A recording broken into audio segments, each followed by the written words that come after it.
Hey guys, Bicebomb here, bringing you this two-handed Obliteration Mythic Plus guide. Specifically, we're going to take a look at one of my runs I did the other day in the 21 the other side on a fortified week. We're going to start out by discussing some of the build choices, etc. And then I'm going to do commentary as we play a dungeon, talk about rotation and so on. We're running in Night Fae. I think that's kind of like the go-to covenant for Frost DKs who play 2 on Obliteration, Biting Call and Unity Legendary, and the Dreamweaver with triple potency. When we start our pool like this, what we do is pop our Remorseless Winter, which will then generate a Rhyme proc for us, follow up by Empower Rune Weapon to start getting that big haste increase. We then pop down our Deafening K, trigger our Obliteration window with our Obliteration macro. I'm going to talk about that a little bit more later. And then we go into the weaving rotation there. We can see here 60k on the opening pool, pretty juicy, right? Now, when it comes to talents here, I run kind of like a standard setup. The first row, I feel like that could potentially change a little bit. You can run Icy Talents instead of Inexorable Assault. I think both are kind of fine. The issue is that you don't attack very quickly with a two-hander, so Icy Talent isn't that great, but it's still okay.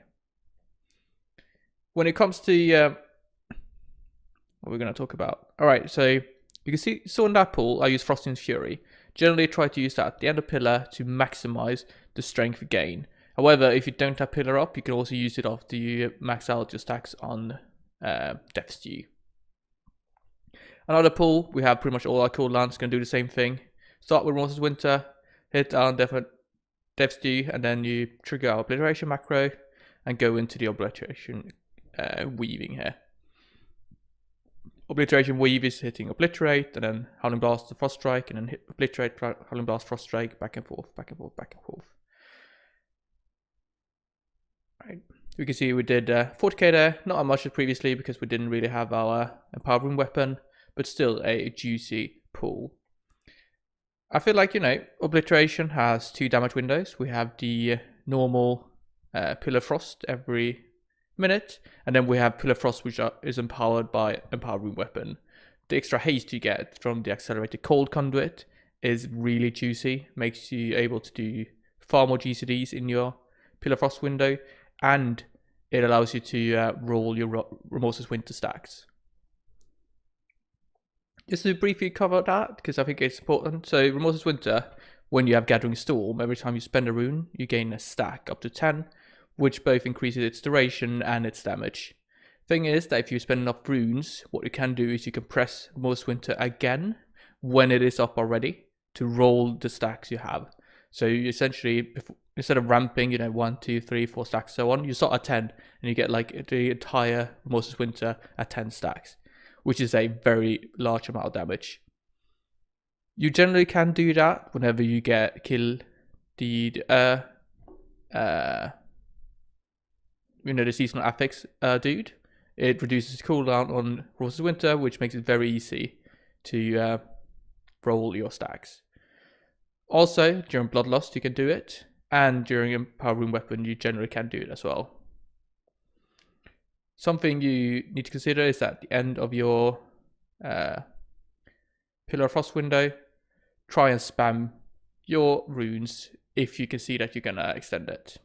So like it's kind of reactionary, because obviously in our Obliteration window we want to weave every second, GCD being a rune using GCD, which means that we can't just simply spend all the runes to roll our Remorseless Winter.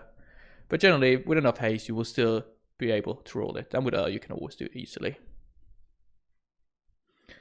Now, where we don't have our cooldown window, so when we don't have Pillar Frost up, we'll still pop down our Death Stew and do our rotation at normal.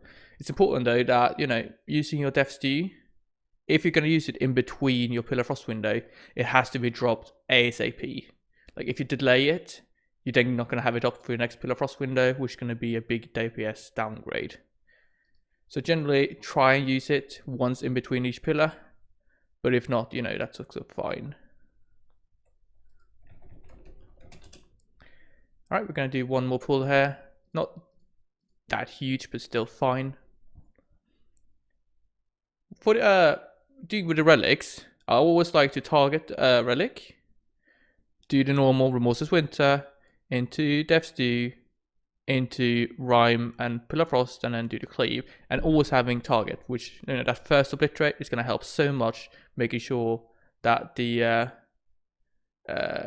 first target that dies is the correct one. You can see there I had lots of haste. Could I roll my stacks? Yeah, I rolled my Remorseless Winter stacks. We've got we can see Remorseless Winter coming up again. I'm going to press it ASAP actually, so I'm not going to wait for too long. The thing is that if you wait with Remorseless Winter, you're going to desync it with your Pillar Frost. Remorseless Winter has a 20-second cooldown, Pillar Frost has 60. So if you press Remorseless Winter on CD, you get every third with your Pillar Frost window. And you want to avoid pressing any other GCD in your Pillar Frost window that isn't Obliterate or Frost Strike and Holy Blast. So generally, make sure you press Remorseless Winter just before Obliteration window. It's fine to kind of delay for a couple of seconds if you have to. But, you know, just make sure you press everything in CD so that it aligns nicely. And if you mess it up, you can always hold it for next time. They're so short CDs that it really doesn't matter that much. Cool.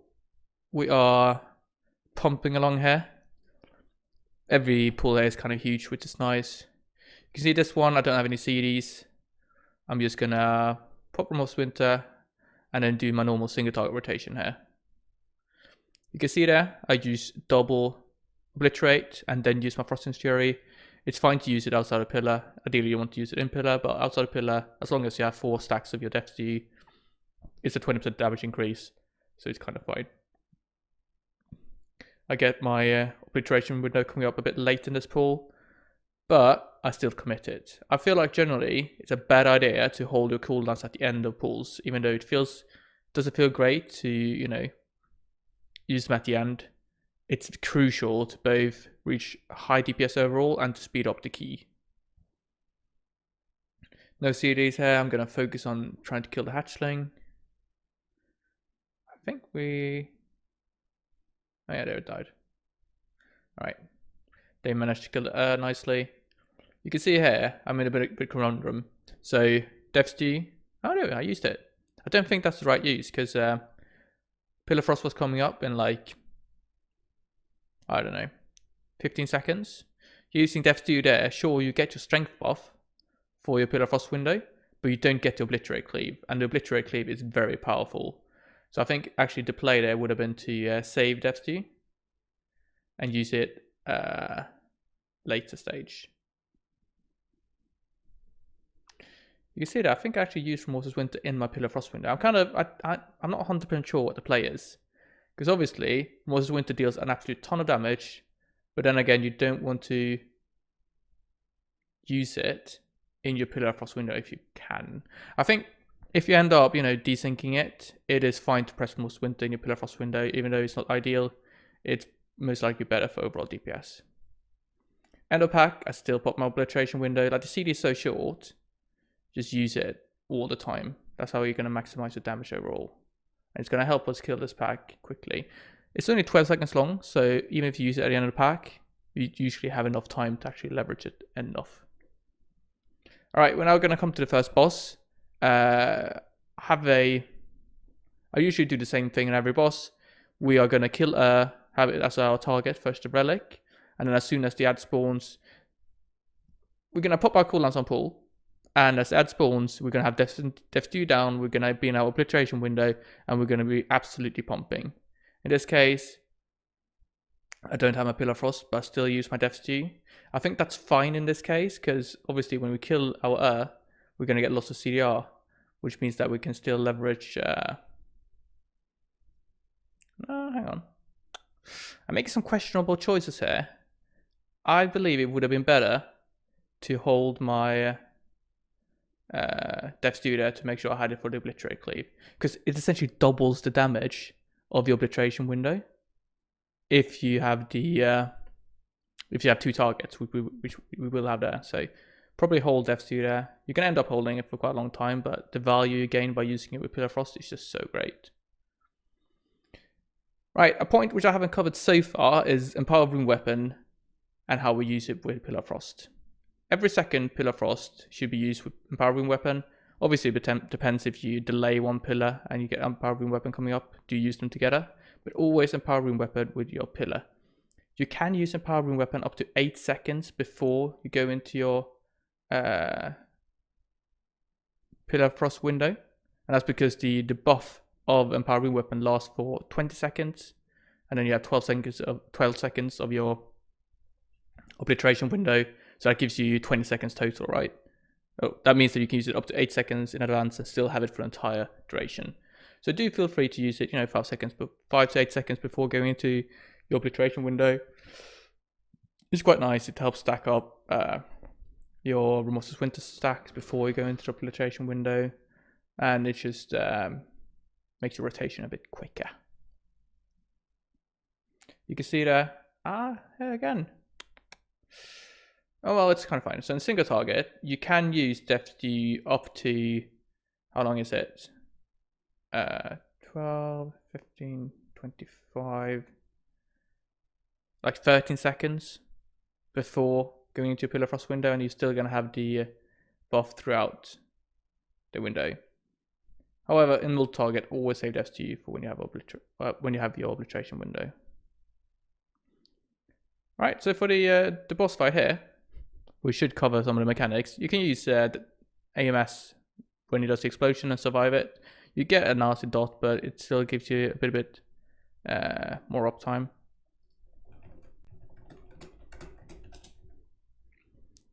Other than that, there's not too much going on here with that boss. Obviously, you want to make sure you bump the debuff appropriately.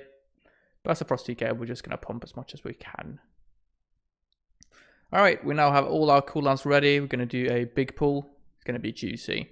Again, as I said before, Remorseless Winter into Empowering Weapon, Depth Dew, Obliteration macro, and then just go ham. For the Obliteration macros, I got them up here. We haven't really discussed them so far.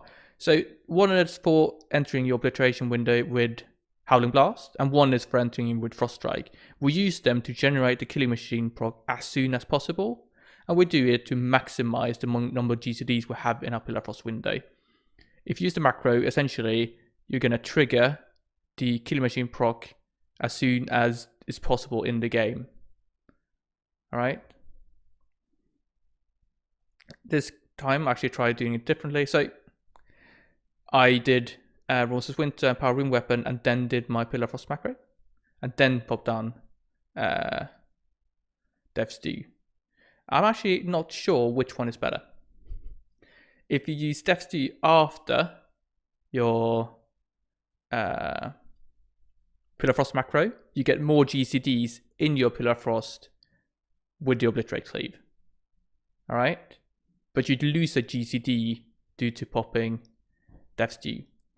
So it's a trade-off between more Obliterate Cleaves versus more Obliterates.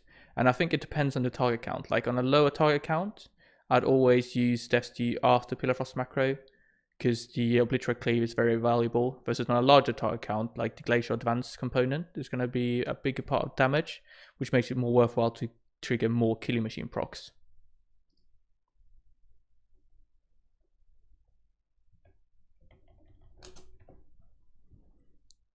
Alright, this pull went well. I'm currently at 26k overall, and we are just pumping this dungeon. When it comes to Obliteration versus Breath of Negosa, it's a bit of a controversial topic. Which one's better? Should you run Breath? Should you run Dual Wield? Should you run Two-Hander? What is the play? I believe that Two-Hander Obliteration is viable, meaning that you could play it and do well, like remarkably well compared to other classes.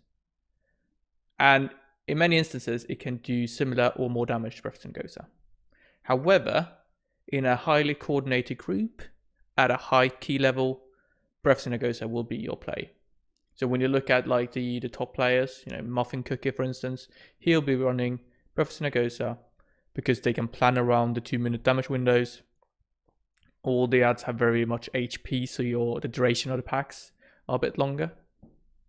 And breath just works well there. In a POG scenario, where the pools are not very organized, you're kind of pulling everything, small, big, nothing kind of planned in advance, Obliteration will excel nicely. The short 1 minute CD of your damage window really work well, meaning that on the majority of packs you will actually have big burst. And with your empowering weapon every 2 minutes, it's really a lot of damage. Alright, do the classical bit there. Remorseless Winter, empowering weapon, Death's Due, hit your Pillar Frost macro and then go into the Cleave. At the end here on my pillar, I'm going to use my Frostman's Fury. We want to wait for 2 reasons. One, your Pillar Frost gives you more strength the more runes you spend during it, which means at the end of your pillar you can have more strength, which means you deal more damage. Furthermore, you're going to trigger lots of Killer Machine procs, which are going to trigger Glacial Advances, which is going to apply Razor Rise to everything. Frostman's Fury deals frost damage, which means that you want to stack up as many Razor Rise on as many targets as possible before you use your Frostman's Fury. So that's why we try to use it at the end of Pillar of Frost generally.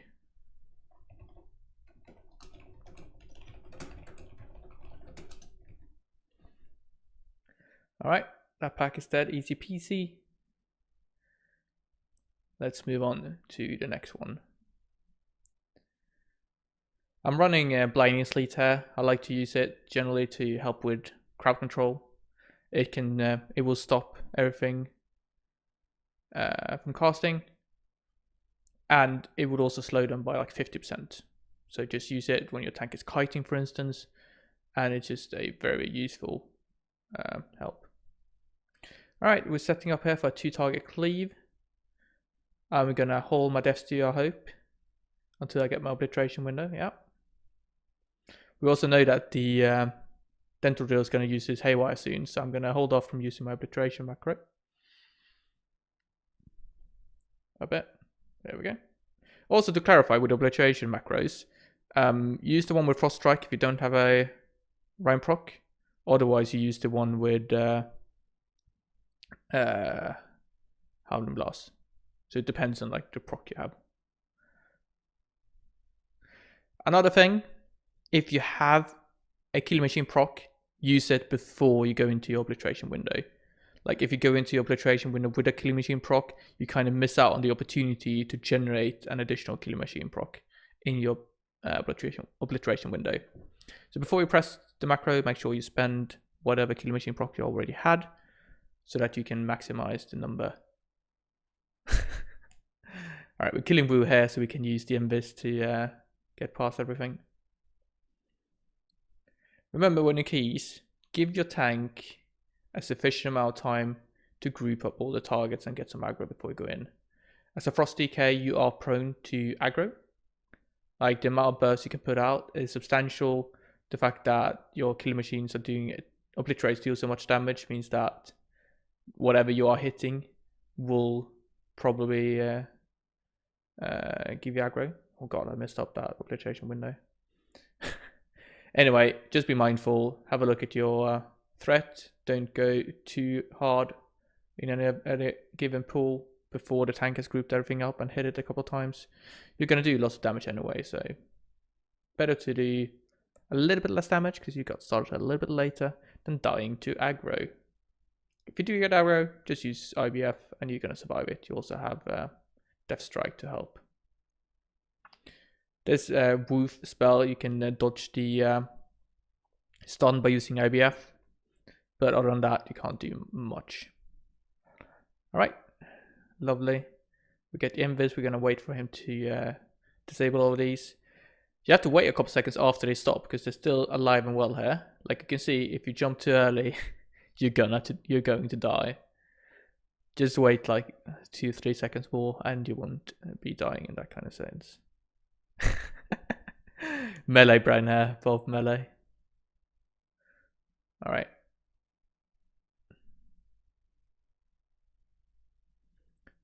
We are going to skip these, I believe, so we're just going to go and suicide again and then we're going to get mass rest.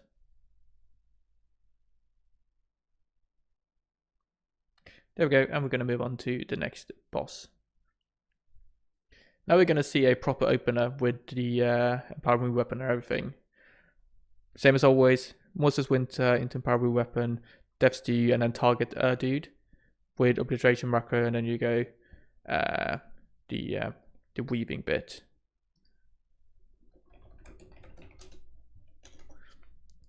Once you kill the dude, swap to your main boss target. If you don't, there's this like half a second delay, or when you can't really target everything when they despawn, and it's just better to swap to the main target, because then you can instantly go into your cleave without risking losing any uptime. You can see there, you will deal an insane amount of opening burst, 30k, because on two-hand obliteration just does so incredibly well on two-target cleave. So every single boss, you're going to top the meters at the start as long as you have your CDs.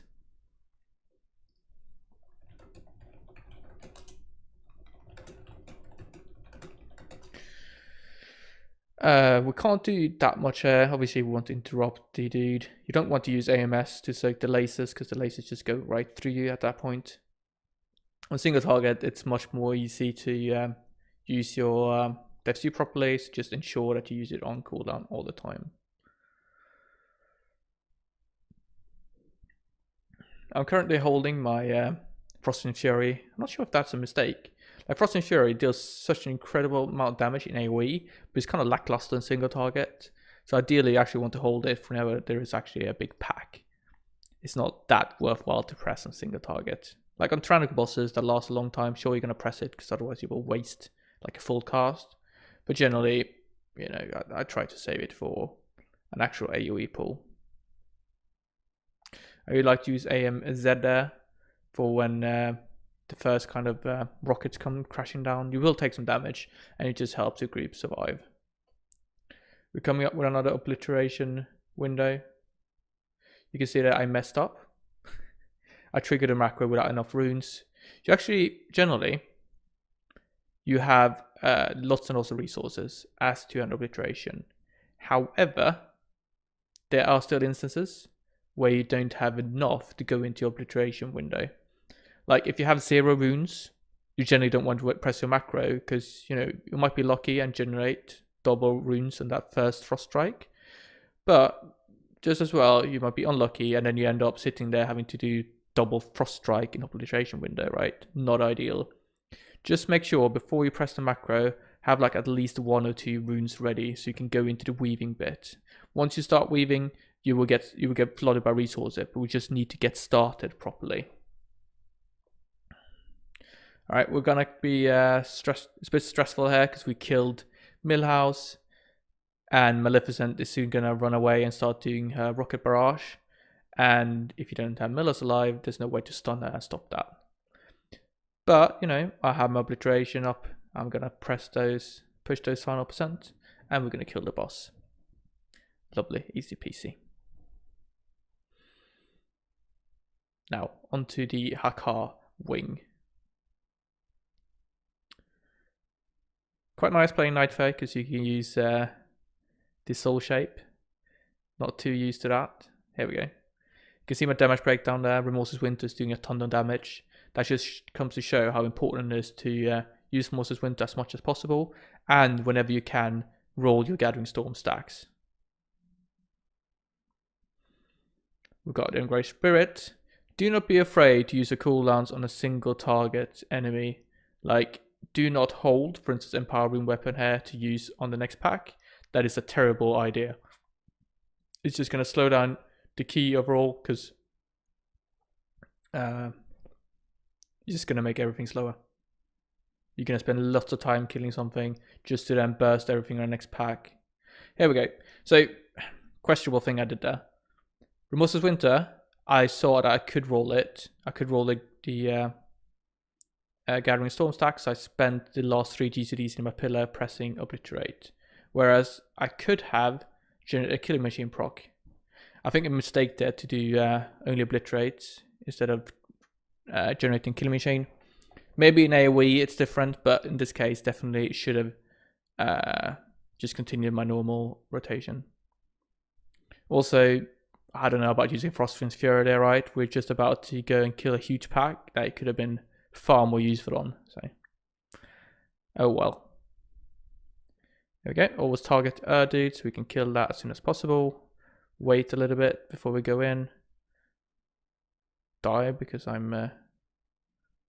oh god. Skip ahead a little bit. Melee brain. Alright, back at it. Completely messed up. I didn't pop my CD, so that's good. Go in. Remorseless Winter. Devs 2, and then just start weaving. Weave, weave, weave. An important aspect here with Frost Death Knight with the 4Ps is that where you're facing matters. Your Glacial Advance will fire straight from you, which means that you need to aim it on as many targets as possible. So you can see me, I will just stand in a position so that whenever I use my Killing Machine Obliterates, my Glacial Advance nicely hits everything in a lovely line in front of me. This dude, Shadow Core, is what you want to prioritize to interrupt. It hits the tank for so much. So just use, interrupt it as much as possible. Try and make sure you kind of coordinate with your other DPS friends. yeah. Sometimes you mess up and die, right? It happens to the best of us.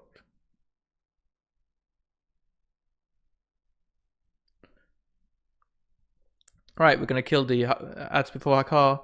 Blinding Sleet is absolutely lovely here. We can use that to interrupt the channeling cast from the Devoted. Alright. What we're going to do here... Oh, I remember this. This is so messy. So since we have a monk, he can actually use Ring of Peace to push the Inspired away, which allows us to interrupt the Devoted, which is nice. I, however, mess up quite badly. I didn't even press my Obliteration macro because I was too focused on trying to kill those, but better late than never, right? So off we go with Obliteration macro. And then we're going to try and use Frostwind's Fury there. I think I was a bit later, like I got too greedy. So when I did use it, it actually wasn't affected by the Pillar of Frost strength buff. Whenever you get you're going to focus on two things. Press Howling Blast as soon as it comes up, and press Death 2 as soon as it comes up. It's very easy to miss those, because the CDR is so strong. And what often happens is that you're going to have to, you miss out on the full cast on Death 2, for instance, and have to wait until the next Pillar of Frost comes up. Cool. Kill this off. I don't feel like we should see this here. It's just a couple seconds until it dies. But here though, we are ready. We've got Empower Rune Weapon. Off we go into the big Cleave. And this is like 2-hand Obliteration, best case scenario almost. It's a little bit better with 2 targets, but 3 targets is also very powerful. Did a bit less than I thought I would do there though. Anyway, the Obliterate Cleave is just so good. Once you stack up your Raise to Rise, once you stack up your Pillar Frost, each Obliterate you hit does like 25k per target. So every Obliterate Cleave, that's 50k. Every other GCD, it's really powerful. I'm going to play 2-hand Obliteration on Brigolon next week. I might just join a pog to try it out. Because damn, it's going to be very good burst. Alright, we've got the Devoted here. In case you need to interrupt them in another way, if you don't have Blinding Sleet, you can grip them. But it's generally, Blinding Sleet is what you will use. Mess up my... oh, that's fine. So, it's okay to use Death 2 in the middle of your Pillar of Frost window. However, you don't want to use it towards the end. Like, it's fine to use it 3 seconds in, 4 seconds in, but when you reach the end of it, I don't know, it isn't as worthwhile. Try to use it at the start. Generally, if you are going to use Death 2 in your Pillar of Frost window, use it on the second GCD. Other than that, do use it at the end if you mess things up and misalign it, but it's not ideal. Alright, we're about to pull the next pack. Look at my CDs here. We've got Pillar Frost coming up in 12 seconds. Death Stews ready. We're just going to wait a little bit, pop our Power Rune Weapon, and then we're going to go into our Obliteration window. There we go. Off with the macro, and then we do Cleave. We have Frostman's Fury here. We're going to use it towards the end of the pillar, I hope. Come on. Yeah, there we go. Very nice. So that's like kind of the maximum amount of damage we can get from Frostman's Fury.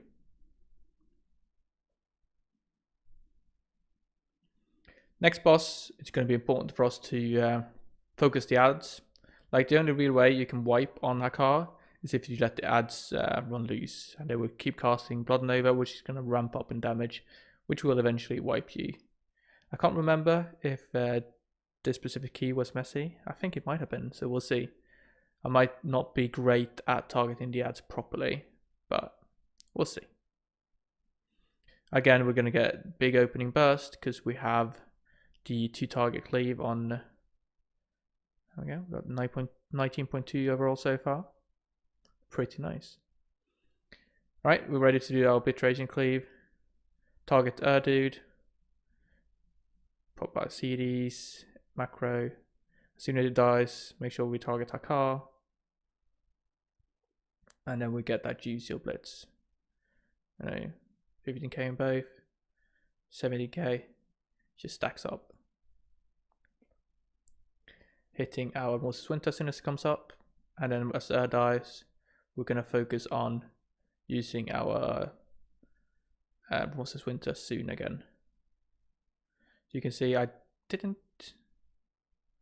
manage to roll the stacks there, unfortunately, which is not great. It was because I didn't have a Power Rune Weapon on the pool. Alright. So nice to kill because like your second cooldown window just comes up so quickly. Which is a very good thing about having short CDs, right? Essentially, if we have Bloodlust here, I'll be able to almost get 2 Obliteration windows in that single Bloodlust, which is a big amount burst. We have the ads coming up. We're going to try and cleave on them as much as possible. So I use my Remorseless Winter as it comes up. I'm going to try and grip them to control them. Make sure we nuke them down quickly as possible. There we go. Oh yeah, I'm focusing. This was the good one. Yeah. I do have a notion that everyone died and I had to rest them all. I don't know. We'll see. Okay, we're getting ready here. We're waiting for our Remorseless Winter. Pop Remorseless, Death Stew, Pillar Frost macro, and then do some juicy Cleave. I'm going to see if I can use my Frost and Fury here. There we go. Help out to kill the son of our car.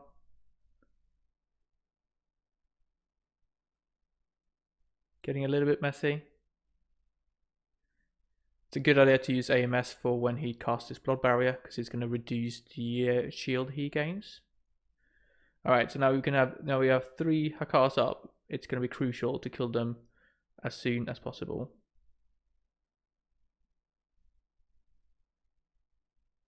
The Blood Nova, you can see they gain stacks whenever they cast it, which is going to increase the damage from it. We're about to die. I'm going to try and use some Death Strike to keep myself alive. Another Death Strike. Can use my potion. We have 3 dead. And that's because, you know, they stack up so quickly in terms of damage. I'm going to use some actually Naked Howling Blast just to get the sufficient runic power to rest everyone, and then we kill it. It's messy, but you know, it worked.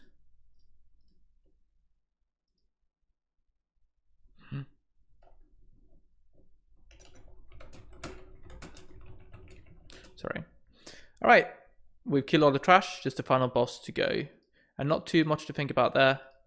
We're going to use our cooldowns on pool. I can't remember here if I do use my Empower Rune Weapon, or if I hold it for when we go down to, we jump across to kill the ad. I think it's probably safe to use Empower Rune Weapon, but just to be safe, hold it. Yeah. I need to have a look at the timers there, because I think it's probably safe to use Empower Rune Weapon and have it up again, but I'm not 100% sure. Again, we're going to kill, as we always do, get some nice Obliterate Cleave. Unfortunately, in this boss, your Glacial Advance does nothing. I think that's probably going to bug report out to Blizzard. Like, the boss is in such a position that the Glacial Advance simply can't reach him, so you won't be stacking Raise to Rise, and you'll miss out on all that nice damage, which is unfortunate, but it's where it is. Also, like Frostman's Fury, difficult to make that hit.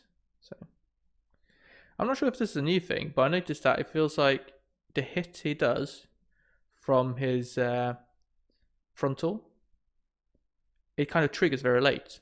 So he does it, it seems like it hits, and you walk in and then you die from it. So always try to, you know, have a bit of save time. Make sure you don't walk in too early.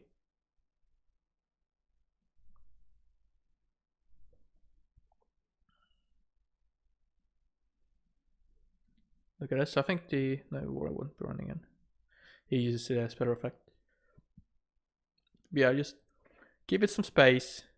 Don't die from it. Yeah. All right, we're gonna Bloodlust here because we have it ready.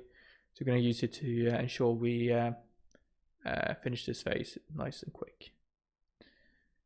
Usual opener, Remorseless Winter into Empower Rune Weapon, and then Death's Due. And I'm going to try to use my Frostman's Fury. And he's going to deal 0 damage, I think. Let's have a look. If you are going to use Frostman's Fury on single target, use it after your Pillar of Frost macro. Or Pillar of Frost window. Yeah, I don't think it hits at all there. Oh well. That happens, I guess. The reason we don't use Frostman's Fury inside a pillar is because if you do, we essentially give up the opportunity to generate the Killing Machine proc, or to spend a Killing Machine inside a pillar window. And generally that Killing Machine proc is going to do more damage, unless you crit with Frostman's Fury. It's just safer to wait till afterwards. You're going to have the 4 stack on Death's Due anyway. You're just going to miss out on some damage due to the less strength gain. Okay, nothing too much else happening in this fight. We're just going to do this normal. Hit another Obliteration window. You can see on the boss he doesn't have any stacks on Raise to Rise, and that's because... oh, hang on. You got one there. Oh, another one. Hang on, I've been lying to you guys. There we go. Right, I jumped in too early, and I die. So he can be hit by Glacial Advance. I was so sure that I didn't see them. Huh. Maybe you need to aim it in a special way. Yeah, he didn't get that one. See, does he get that one? No. It seems like sometimes he gets hit by the Glacial Advance. I know, we're going to have to try and test to see exactly when it hits and when it doesn't. Maybe you need to aim in a specific way. Huh. That didn't hit. That did hit. I don't know. Who knows? Sometimes it hits, sometimes it doesn't.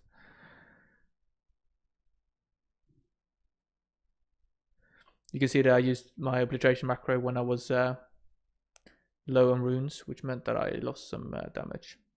Oh well. Okay, everyone.